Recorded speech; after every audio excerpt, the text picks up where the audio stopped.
तिलावत कुरान करीम की 12 अच्छी नियतें हैं। पहला, अल्लाह अज़्ज़ व जल की रज़ा और सवाब की नीयत से कुरान पाक की तालीम हासिल करूँगी। दूसरा, मदनी कायदे और कुरान मजीद का अदब एहतराम करूँगी। तीसरा, हुक्म कुरानी पर अमल करते हुए मदनी कायदे में आयत कुरानी और कुरान पाक को बावजूद छूँगी। चौथा, मदनी कायदे और कुरान पाक को ताज़ीम की नीयत से नज़र दूँगी। पाँचवा, घर में भी तिलावत का मामूल बनाऊँगी।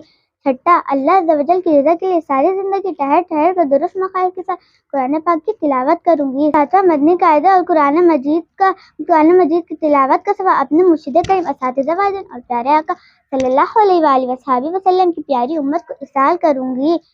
आठवां, कुरान करीम के अहकामात पर ज़िंदगी भर अमल करूँगी। नौवां, मदनी कायदे और कुरान पाक पर गैर ज़रूरी निशानात नहीं लगाऊँगी। 10वां, मदनी कायदे और कुरान पाक को शहीद होने से बचाऊँगी। 11वां, मदनी कायदे और कुरान पाक को धूल मिट्टी से बचने के लिए जज़ान में रखूँगी। 12वां, निगाहें नीचे रखने वाली सुन्नत पर अमल करते हुए दौरान तिलावत इधर उधर देखने से बचूँगी इंशाअल्लाह अज़्ज़ व जल।